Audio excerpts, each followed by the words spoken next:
அவன் சம்பாதிப்பான் அப்படின்னு சொல்லியிருக்காரு. சொன்னார் ஒரு நாள், என்னென்ன சொல்கிறீங்க, உண்மைதான்பா, பேயை மட்டும் ஒருத்தன் நம்பினான்னா அது வந்து சம்பாரித்து கொடுக்கும்.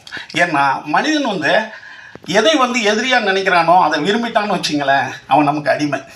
இது வந்து நீங்கள் யாரை வேணாலும் பார்த்துங்க, ஒருத்தவங்க பேசாமே போகிறான்னா நீங்கள் வெளியே போய் பேசிட்டீங்கன்னா அவன் வாழ்நாள் பூரா நம்மளுக்கு ரொம்ப நன்றி உள்ளவனாக இருப்பான். அப்படி தான் பேயை வெறுக்கும் மனிதன் பேயை விரும்பும்போது அது நம்மளுக்கு ஏதோ செஞ்சு தருது. அடுத்தது மனிதன் வந்து பயத்தை விரும்புகிறான் அல்லது கெடுதலை விரும்பிக்கிட்டே இருக்கான், நல்லதை தான் விரும்ப மாட்டான். மனிதன் எதெல்லாம் வெறுக்கிறானோ அதை ரொம்ப விரும்பிக்கிட்டு இருக்கான்னு அர்த்தம். நீங்கள் அதிகமாக ஒரு விஷயத்தை வெறுக்கிறீங்கன்னா பின்னால் அதை விரும்பிட்டீங்கன்னா அதை நீங்கள் விடவே மாட்டீங்க. இப்படி ஒரு இது இருக்கு. அப்போ வந்து இந்த பேய் வந்து இன்னைக்கு சினிமாவில் வந்து பயம்ன்ற ஒரு விஷயத்தை மீறி சினிமாவில் வந்து விரும்பப்படுறது எதுக்குன்னா அந்த பயத்தை நம்ம விரும்புகிறோம். இதெல்லாம் வந்து ட்ராகுலான்னு சொல்லிட்டு 1931 இதனுடைய முன்னோடி இருக்குது. 1931 தான் இந்த மாதிரி பயங்கரமான படங்களை எடுத்தாங்க. 31 தான் அதுதான் இது. அது வந்து கழுத்தை கடிக்கும்னு சொல்லுவாங்க, ரத்தம் கக்கிடும் பார்த்தா அப்படின்னு இந்த மாதிரிலாம் இருந்தது. அடுத்தது எங்கள் காலத்தில் வந்து எக்ஸாசிஸ்ட்னு ஒரு படம் இருந்தது. அது தனியாக பார்த்துட்டா பரிசுலாம் சொல்லுவாங்க.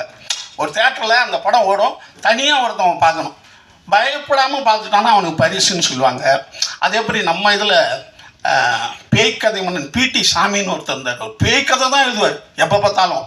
அதே போல் விட்லாச்சாரியார், ஜெகன்மோகினி படம்லாம் வண்டியாக கட்டிட்டு போய் பார்த்த காலங்கள் உண்டு. இந்த பேய் படங்களுடைய கதைகள் வந்து ரொம்ப சுவாரஸ்யமானது. சினிமாவில் எப்படி ஒரு காதல் படம் வந்து ரொம்ப முக்கியமானதோ, மாஸ்டர் சொன்ன மாதிரி ஆக்ஷன் படங்கள் வந்து முக்கியமானதோ, அதே மாதிரி பேய் படங்களும் ரொம்ப முக்கியமானது.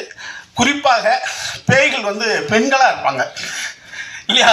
பெண்களை தான் நம்ம பேயாக இருக்கிறோம். ஏன்னா பெண்கள் தான் நம்ம சாமியாக கும்பிட்றதால பெண்களை நம்ம பேயாகவும் பார்ப்போம். இந்த புதிய இந்த டீம் வந்து மிகப்பெரிய வெற்றி அடைத்தோம். ஏன்னா சினிமான்ற அந்த சாதனம் வந்து சாதாரணது கிடையாது. நீங்கள் இன்னொரு சிறப்பான விஷயம் பண்ணியிருக்கீங்க. முதல் படம் ஆடியோ ரிலீஸ் அன்னைக்கு, ரெண்டாவது படத்துக்கு பூஜை போடுறது நான் இது வரைக்கும் சந்திச்சதில்லை. இதுதான் சினிமா வரலாறில் முதல் முறைன்னு நான் நினைக்கிறேன். அதுக்கும் என்னுடைய வாழ்த்துக்கள். ஏன்னா சினிமா என்பது வந்து சாதாரண ஒரு ஆயுதம் கிடையாதுங்க. சினிமா மிஷினை கண்டுபிடிச்சி, சினிமா கேமரா கண்டுபிடிச்சி டால்டாய்ஸ்கிட்ட போய் காட்டுறாங்க, போட்டு காமிக்கிறாங்க. உலக புகழ் பெற்ற எழுத்தாளர் டால்டாய்ஸ், ரஷ்ய எழுத்தாளர்கிட்ட போய் காட்டுறாங்க. அவர் கேட்குறாரு, ஏவா இதெல்லாம் போட்டு காட்டினீங்களே இந்த படம், இதை யார் எடுக்கிறது? அவர் ப்ரொடியூசர்னு பேருங்க, அவர் பணம் போட்டால் தான் எடுக்க முடியும். சரி, இதுக்கு கருவி இருக்குல்ல, கேமரான்னு சொல்கிறீங்களே, இது யார் வச்சுருக்கா? அது ஒரு பணக்காரர் வச்சுருப்பாருங்க. சரி, இதை வந்து இப்போ எங்கள் வீட்டில் வந்து போட்டுட்டீங்க, இதை ஊரில் எப்படி போடுவீங்க? அது தேட்டர்னு கட்டணும், அதுக்கு ஒரு பணக்காரர் வேணும். அப்போ டால்ஸ்டாய் சொன்ன ஒரே கருத்து, இதை எடுக்கிறவனும் பணக்காரன், இதில் வந்து கருவி வச்சுருக்கிறவனும் பணக்காரன், தியேட்டருக்காரனும் பணக்காரன், எல்லா பணக்காரர்களும் சேர்ந்து எப்படி ஏழைகளுக்கு நல்லது பண்ணுவாங்க? இது ஒரு பணக்கார தொழிலாக இருக்குப்பா, இது ஏழைகளுக்கு நல்லது பண்ணுமான்னு கேட்டார் டால்ஸ்டாய். அதே மாதிரி காந்தி பார்த்த ஒரே படம் ராமராஜ்யம். அந்த படத்தை பார்த்துட்டு அவர் சொன்ன கருத்து என்ன தெரியுமா? இந்த சாதனம், அதாவது விஷுவல் மீடியா, வருங்கால உலகத்தை ஆளும், அதான் கையில் வச்சுருக்கோம், ஆனால் அது நல்லவர்கள் கையில் மட்டுமா இருக்கும் அப்படின்னு ஒரு கொஸ்டினை போட்டார். அப்படி மிகப்பெரிய ஒரு சாதனம் வந்து விஷுவல் மீடியா. எம்ஜிஆர் சூப்பர் ஸ்டாராக இருக்கார். பெரியகுளம்னு ஒரு ஊர், அங்கே ஒரு டாக்டர், அவர் எம்ஜிஆருக்கு ஒரு கடிதம் எழுதுகிறார். சார், இங்கே வந்து உங்கள் ரசிகர்கள் அடிக்கடி ரத்தம் விற்கிறாங்க என்னுடைய ஹாஸ்பிட்டலுக்கு வந்து. எம்ஜிஆர் ஏன்னு கேட்க சொல்கிறார். எம்ஜிஆர் படம் எப்பப்பெல்லாம் ஓடுதோ அவங்க கையில் காசு இல்லைன்னா ரத்தத்தை விற்று போய் படமாக்குறான் எம்ஜிஆர் ரசிகன். இப்போ எம்ஜிஆர் அதுக்காகவே என்ன பண்ணுறாரு, அங்கே ஒரு கூட்டம் போட சொல்கிறார், ரசிகர்கள் கூட்டம். அதில் போய் அந்த ரசிகர்கள் மத்தியில், இனிமேல் உங்கள் வருமானத்துக்கு என்னவோ அதில் தான் என் படம் பார்க்கணும், நீங்கள் ரத்தத்தை விற்று படம் பார்க்குறதா சொல்கிறாங்க, அது உங்கள் தாய் தந்தைக்கோ உங்கள் குடும்பத்துக்கு தான் பயன்படணும், அல்லது உனக்கு தான் பயன்படணும் இந்த ரத்தம், என் படத்துக்கெல்லாம் உன் ரத்தத்தை விற்கக்கூடாது. அப்படி யாராவது என் படத்தை அப்படி விரும்பி பார்க்கணுன்னா எனக்கு லெட்டர் எழுதுங்க, நான் மணி ஆர்டர் அனுப்புனேன்றார். அதன்படி பல பேருக்கு லெட்டர் மணி ஆர்டர் அனுப்புகிறார். அப்போ ஒரு ரத்தத்தை விற்று பார்க்குற அளவுக்கு ஒரு வெறியான ஒரு இது இருக்குன்னா அது சினிமா. அதுதான் ஒரு முதலமைச்சர் ஆகிறாரு. அப்போ அப்படி ஒரு ஆயுதமான ஒரு தொழில் வந்து இந்த சினிமா தொழில். இதில் நீங்கள் வந்திருக்கீங்க, முடிந்த அளவுக்கு சிறப்பான படங்களை எடுத்து இந்த சமூகத்திற்கு நன்மை செய்து நீங்களும் மிகப்பெரிய வெற்றி அடைந்த உங்கள் குடும்பத்தையும் எல்லாத்தையும் நீங்கள் வந்து ரொம்ப சரியாக சமமாக பார்த்து வளர்ந்துட்ட பிறகு தேங்க் பண்ணிக்கிறேன். அண்ட் என்னோடய அண்ணாவும் வந்திருக்காரு. இல்லை அப்பா இறந்துட்டாங்க, அம்மா வரல, நான் மட்டும் தான் வந்திருக்கேன். அண்ட் என்னோட அண்ணா வந்திருக்காரு. அண்ணா முன்னாடி பேசுகிறதையும் கொஞ்சம் சந்தோஷமாக நினச்சிக்கிறேன். என்னோடய பேர் வந்து மாரி, என்னோடய நேட்டிவ் வந்து திருச்சி. என்னோடய ப்ரொஃபஷன் பேஷன் எல்லாமே வந்து பார்த்திங்கன்னா, நான் ஒரு dance choreographer, dance studio run பண்ணிகிட்ருக்கேன். நடனம் வந்து நல்லா பண்ணுறது மூலியமாக தான் இந்த ஒரு மிகப்பெரிய ஒரு வாய்ப்பு எனக்கு கிடச்சிது. இந்த வாய்ப்பு எனக்கு கொடுத்த ஆனந்தனாவுக்கும் அண்ட் ஆனந்தனா டீமுக்கும் பெரிய தேங்க் பண்ணிக்கிறேன். அண்டு இது வந்து என்னோடய முதல் படம். இந்த படத்தை பற்றி சொல்லணுன்னா எப்படி சொல்கிறது, லைக் நடிக்கிறதுலேருந்து இந்த படத்தோட ஹோல் ஜேர்னி ட்ராவல் ஆகிறதுலேருந்து எல்லாமே பேக் எண்ட்லேருந்து சப்போர்ட் பண்ணேன் என்னோடய டீம் மெம்பர்ஸ். ஏன்னா சின்ன சின்ன கரெக்ஷன்ஸ் பண்ணாலும் அதை பெருசாக சொல்லாமல், ஏன்னா ஸ்பாட்டில் ஏதாவது இது இப்படி அப்படின்னு சொன்னால் நம்மளுக்கே ஒரு மாதிரி ஹெசிடேட் ஆகும், நல்லா பண்ணுறோமா பண்ண மாட்டோமான ஒரு கான்ஃபிடென்ட்டே இருக்காது. ஸோ பின்னாடி இருந்து சின்ன சின்ன விஷயத்தையும் அப்ரிஷியேட் பண்ணி நல்ல விதமாக கொண்டு வந்திருக்காங்க. அவங்க எல்லாத்துக்குமே இந்த இடத்துல நான் ரொம்ப பெரிய தேங்க்ஸ் சொல்லிக்கிறேன். Okay, thank you sir. அண்ட் ஆனந்தனாவுக்கு ரொம்ப பெரிய தேங்க்ஸ் ஃபார் ஒரு பெரிய ஆப்பர்ச்சுனிட்டி கொடுத்துருக்கீங்க. அண்டு டீமாக ஒர்க் பண்ண எல்லாத்துக்குமே பெரிய நன்றி. ஏன் அப்படின்னா, எனக்கு வந்து ஒரு டான்ஸ் ஸ்டுடியோன்ற ஒரு வேலை இருக்குது, ஆனால் டீமில் ஒர்க் பண்ண யாருக்கும் வந்து எந்த வேலையும் இல்லை. ஏன் அப்படின்னு வந்து பார்த்திங்கன்னா, எல்லாமே இதுதான் அப்படின்னு சொல்லிட்டு பேஷனேட்டாக பேக் எண்ட்லேருந்து நிறையா ஹார்ட் ஒர்க் பண்ணியிருக்காங்க, ரொம்ப பேஷனேட்டாக ஹார்ட் ஒர்க் பண்ணியிருக்காங்க. அதனால அவங்களுக்கு இது மூலியமாக ஏதாவது ஒரு வாய்ப்பு கிடைக்கும்னு நான் நம்புகிறேன். And thank you so much. இந்த படம் வந்து ஒரு வெற்றி படமாக அமைய கடவுளை வேண்டிக்கிறேன். Thank you so much.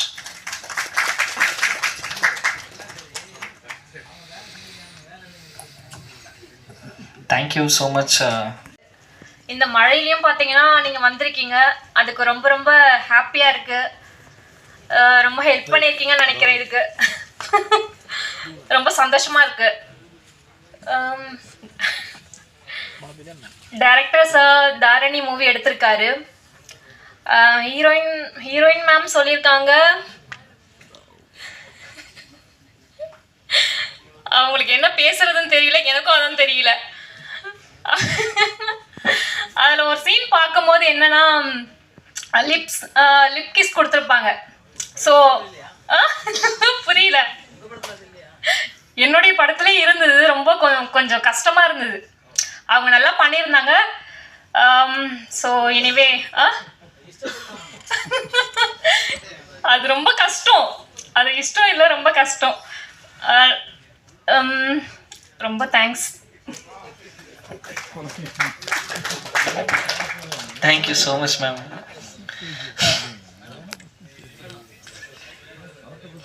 The next I would like to welcome Dharani trailer பார்த்தேன். ஒரு இன்ட்ரெஸ்டிங்கான பேய் படமாக இருக்குது. சினிமா சென்னை, வடபழனி, கோடம்பாக்கம், சாலிகிராமம், வலசரவாக்கம், அப்படியே தள்ளி திருச்சி, செங்கல்பட்டு, அப்படியே ஒவ்வொரு ஊராக போய் அந்தந்த ஊர்லேயே படம் எடுத்து அந்தந்த ஊர்லேருந்து படம் எடுத்துகிட்டு வந்தாங்க, எடுத்துகிட்டே இருக்காங்க. எல்லா ஊர்லேயும் படம் எடுத்துகிட்டு இருக்காங்க. சினிமா ஒரு ஜனரஞ்சகமான தொழில், சமத்துவமான தொழில் ஆகிட்டுருக்கு. யாராட்டெல்லாம் கேமரா இருக்கோ எல்லோரும் படம் எடுக்கலாம். ஆனால் அன்ஃபார்ச்சுனேட்லி ஒரே விஷயம் என்ன, அதை ரிலீஸ் பண்ணுறது திருப்பி இங்கே தான் வந்தாங்க. அதுதான் கொடுமையாக இருக்குது. அந்தந்த ஊர்லேயே ரிலீஸ் பண்ண முடியாது. சில படங்களை நான் பார்த்துருக்கேன், நிறைய படங்களை ரிவ்யூ நிறைய படங்கள் பார்க்குறோம். நாங்கள் ஓடிடிக்காக பார்த்துட்டே இருக்கும்போது சில படங்கள் வந்து நான் அந்த தயாரிப்பாளர்கிட்ட சொல்லுவேன், ஏதோ ஒரு பெரிய செலவு பண்ணிடுவாங்க, படமாக இருக்காது. அதே போல் நாமக்கல் பக்கத்தில் ஒரு படம் எடுத்துருவாங்க, ஈரோடு பக்கத்தில் ஒரு படம் எடுத்துருவாங்க. அங்கே எல்லோரும் சேர்ந்து ரொம்ப நாளாக அந்த படத்தில் நடித்தவருக்கு, தயாரித்தவருக்கு ஹீரோவாக நடிக்கணும்னு சின்ன வயசில் ஆசை இருந்தது. ஒரு 50 வயசில் முடிவை கொஞ்சம் காசு சம்பாதிச்சு அவரே ஹீரோவாக நடித்து அவர் ஃப்ரெண்ட்ஸ் அவங்களாம் போட்டு படம் எடுத்திருப்பார். இது எப்படியாவது ரிலீஸ் பண்ணுவேன் சார்னு சொல்லுவார். நான் சொல்லுவேன், பாருங்கள், தேட்டருக்கு வந்து இந்த மாதிரி ப்ரெஸ் மீட் நடத்தி, ஆடியோ லான்ச் நடத்தி, இதெல்லாம் பண்ணி முடித்து நீங்கள் கொண்டு போய் சேர்க்கறதுக்கு நீங்கள் எவ்வளோ செலவு பண்ணீங்களோ அதை விட 2 மடங்கு செலவு பண்ணணும். பேசாமல் உங்கள் ஊரில் போய்ட்டு 4-5 தேட்டரில் 2 நாளைக்கு வாடகைக்கு எடுத்துங்க, ஊரில் இருக்கிறவங்களாம் கூப்பிட்டு வச்சு படம் எடுத்து ரிலீஸ் பண்ணிவிடுங்க அப்படின்னு சொல்லிவிடுவேன். அதேமாரி வருவாங்க, இங்கே வந்துட்டு அதுக்கப்புறம் சொல்லுவாங்க, சார் நீங்கள் சொன்னதா சார் கரெக்டு அப்படின்னு. என்னென்னா சினிமா எடுக்கிறது எவ்வளோ ஈஸியாகிடுச்சோ அவ்வளோ கஷ்டமான விஷயம் மக்களை கொண்டு போய் பார்க்க வைக்கிறது. என்னென்னா எவ்வளோ எதை பப்ளிசிட்டி பண்ணுறது.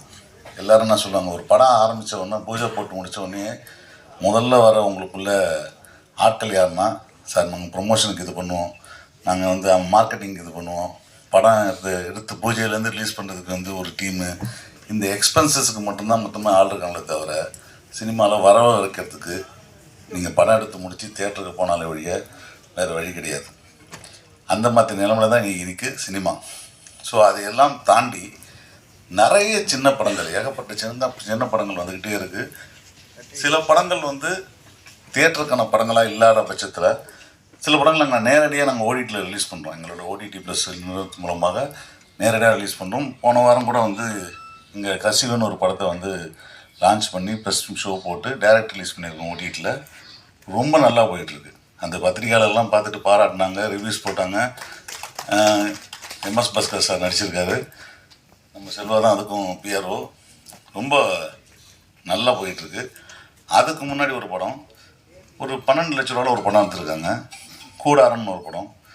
அந்த படம் வந்து ஊட்டி பக்கத்தில் ஒரு ரொம்ப இளைஞர்கள் எல்லாருமே புதுசாக பண்ண நடித்தவங்க.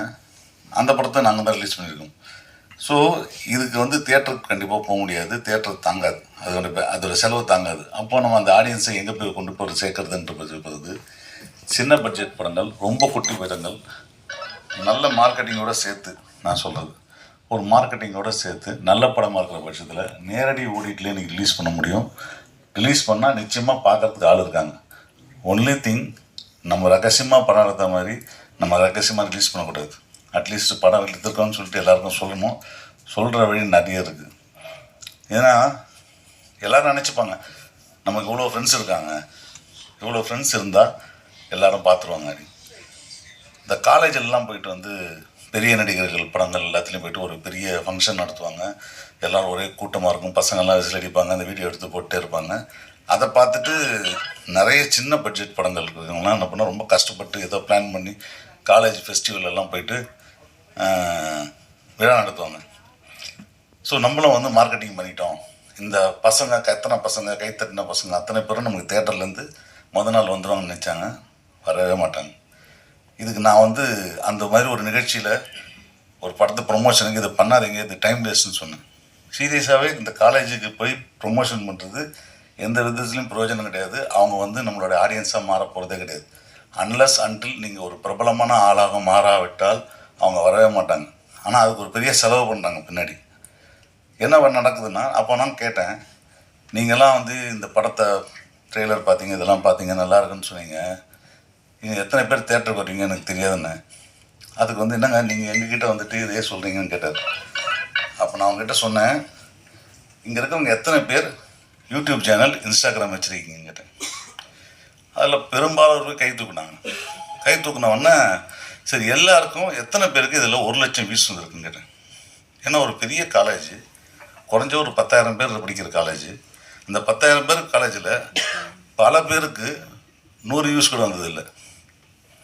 ஒருத்தன் ஃப்ரெண்டு டெய்லி வீடியோ போட்டுக்கிறாங்க, மச்சான் நீ பாரு நீ பாரு நீ பாருன்னு பார்த்தாலே 1000 பேர் வரணும் இல்லை. அதுவே வராத போது அவன் எப்படி நமக்கு கஸ்டமர் ஆவான், நமக்கு எப்படி டிக்கெட் விற்கும் பண்ணுவோம். அப்போ அதுக்கு ஒரு செலவு பண்ணி வேஸ்ட்டாக ஒரு மார்க்கெட் பண்ணிகிட்ருக்காங்க. ஓகே, சின்ன திரை வந்து அதில் பிரபலமாகி அதில் வந்து நம்ம ஒரு ஸ்டார் லெவலில் இருந்து அதில் ஒரு ஹீரோ டம்மில் இருந்து ஸோ நம்ம எல்லாமே கஷ்டப்பட்டு ஒரு 30 வருட பயணம் வந்து அங்கே நம்ம எடுத்திருக்கோம். ஸோ ரீசெண்டாக நான் கலைமாமணி அவார்டும் வாங்கினேன். ஸோ சின்ன திரையிலேருந்து வெள்ளித்திரைக்கு வந்து ஒருத்தர் வர்றது எவ்வளோ கஷ்டம் அப்படிங்கிறது வந்து கண்டிப்பாக எல்லாருக்குமே தெரியும், பத்திரிகை நண்பர்களுக்கு கண்டிப்பாக தெரியும். ஏன்னா இங்கேருந்து அங்கே வர்றது வந்து ஒரு டிரான்ஸ்ஃபர்மேஷன் வந்து அவ்வளோ ஈஸி கிடையாது. ஸோ இப்போ ஃபஸ்ட்டு நான் தாரணி அதை பற்றி பேசுகிறேன். தாரணி அதாவது முதல்ல வந்து இப்படி ஒரு புது டீம், எல்லாருமே புதுசு. ஸோ எல்லாருமே புதுசு. ஒரு ப்ரொடியூசர் அதை வந்து தைரியமாக எடுத்து, ஒரு டைரக்டர் வந்து அதை வந்து உருவாக்கி இன்னைக்கு வந்து ஒரு படமாக இங்கே எடுத்துகிட்டு வந்திருக்காங்கன்னா உண்மையிலேயே அதுக்கு வந்து பயங்கர தைரியம் வேணும், பயங்கர தைரியம் வேணும். கண்டிப்பாக நீங்கள் ஃபஸ்ட்டு அதுக்கு தான் கை தட்டணும். ஏன்னா எல்லாருக்கும் அந்த தைரியம் வராது. இன்னைக்கு வந்து பெரிய பெரிய ஆர்டிஸ்ட் வச்சு பெரிய பெரிய படங்கள் பண்ணி அவங்க பெருசாக சம்பாதிக்கிறது அது வந்து எல்லாராலையும் முடியாது. பட் முடிந்தவர்கள் அத்தனை பேருக்குமே வந்து அந்த படங்கள் வந்து பெருசாக சாத்தியம். கண்டிப்பாக அது ஜெயிக்கும். ஏன்னா எல்லாம் பெரிய படங்கள். சின்ன படங்கள் வந்து இந்த மாதிரி புதுசாக வரவங்களை வந்து என்கரேஜ் பண்ணி அவங்கள வந்து கொண்டு வரணும்னு நினச்சி, ஏன்னா சின்ன சின்ன பட்ஜெட்டில் வந்து படம் பண்ணுறாங்க. கண்டிப்பாக இந்த மாதிரி படங்களை வந்து வெளியில் கொண்டு வந்து நிறைய பேருக்கு வாய்ப்பு கொடுத்து, புதுசாக வர கலைஞர்களுக்கும் வாய்ப்பு கொடுத்து, எல்லா டெக்னீஷியன்ஸ் முதற்கொண்டு எல்லாருக்குமே வாய்ப்பு கொடுத்து ஒரு படத்தை வந்து இன்றைக்கி இவ்வளோ தைரியமாக எடுத்துகிட்டு வந்திருக்காருன்னா கண்டிப்பாக இதை வந்து ஒரு பெரிய லெவலுக்கு கொண்டு போகிற ஒரு ஒரு ஒரு இடம் வந்து பத்திரிகை தான். ஊடகம் வந்து எந்த அளவுக்கு வந்து அவங்களுக்கு ஹெல்ப் பண்ணுறாங்களோ கண்டிப்பாக அந்த படம் வந்து பெருசாக வெற்றி பெறும். ஏன்னா இன்றைக்கி வந்து சோஷியல் மீடியா வந்து அவ்வளோ பவர்ஃபுல். ஒரு சாதாரண ரீல் போட்டாலே 1 லட்சம் 2 லட்சம் 3 லட்சம் மில்லியன் கணக்கில் வந்து நமக்கு வந்து வியூஸ் வருது அப்படின்னா ஒரு படத்தை வந்து இன்றைக்கி கொண்டு போய் சேர்க்கறது வந்து 100% பத்திரிகையாளர்கள் மட்டும்தான். ஸோ அவங்க நினச்சா மட்டும்தான் இன்றைக்கி வந்து இந்த படம் வந்து மிகப்பெரிய அளவில் வந்து வரும். ஏன்னா இன்றைக்கி வந்து புது படங்கள் வந்து புதுசாக வர இந்த மாதிரி டீம் வந்து ஜெயிக்கல அப்படிலாம் சொல்லவே முடியாது. இப்போ இன்றைக்கி பிரதீப் வந்து ஒரு காலத்தில் புதுசு தானே, இன்றைக்கி வந்து அவர் எப்படி மில்லியன், ஸோ அவர் வந்து எவ்வளோ இன்றைக்கி வந்து அந்த படம் வந்து பேசப்பட்டிருக்கிறது வந்து வேறு ரேஞ்சில் பேசப்பட்டுக்கிட்டு இருக்கு. ஸோ அவ்வளோ நல்லா பண்ணியிருக்காரு அப்படின்னு சொல்லி. ஸோ அப்படி வந்து அவங்களுக்கு வந்து இந்த ஊடகம் வந்து இன்னைக்கு ஹெல்ப் பண்ணி அவங்கள அந்த அளவுக்கு கொண்டு வந்திருக்காங்க. கண்டிப்பாக இந்த படம் நான் பார்க்கும்போது ஒரு சின்ன பட்ஜெட், அவர் பட்ஜெட் எனக்கு என்னன்றது தெரியாது, ஆனால் சின்ன பட்ஜெட்டில் படம் பண்ணியிருக்காரு. ஆனால் அந்த மாதிரி தெரியல, நல்லா செலவு பண்ணி அவங்களுடைய ஃபோட்டோகிராஃபிலேருந்து ஆர்ஆர்லேருந்து எல்லாமே வந்து நல்லா பண்ணியிருக்காங்க. ஒரு உட்காந்து பார்க்கக்கூடிய அளவுக்கு தான் இருக்குது தாரணி படம்.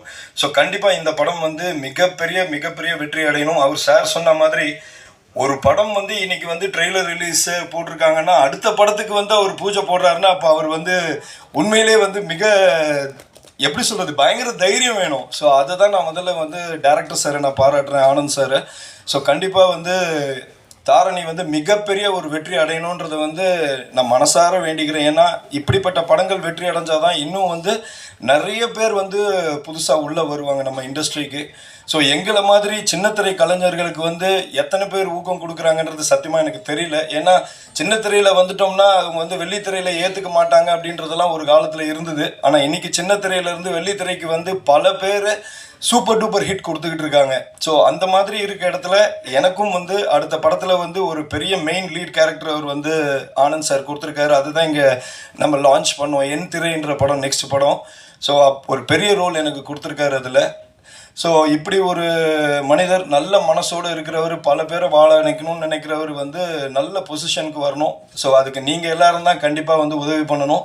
ஸோ மீண்டும் நான் ஏன் பத்திரிகையாளர்களை நான் சொல்லிக்கிட்டே இருக்கிறேன்னா அவங்களால மட்டும்தான் இந்த படம் வந்து பெரிய லெவலுக்கு கொண்டு போக வைக்க முடியும். ஸோ நீங்கள் வந்து கஷ்டப்பட்டுருக்கீங்க ஆனந்த் சார். கண்டிப்பாக இது வந்து உங்களுக்கு உண்டான வந்து வெற்றி வந்து ரொம்ப தூரத்தில் இல்லை. ஸோ கூடிய சீக்கிரம் இதில் உழைச்ச அத்தனை பேர், டெக்னீஷியன்ஸாக இருக்கட்டும், ஆர்டிஸ்டாக இருக்கட்டும், உழைச்ச அத்தனை பேரும் வந்து ஒரு நல்ல பொசிஷனை அடையணும்னு வந்து கடவுளை நான் வேண்டிக்கிறேன். எனக்கு வாய்ப்பு கொடுத்ததுக்கு ஆனந்த் சாருக்கு மிக்க நன்றி. Thank you very much.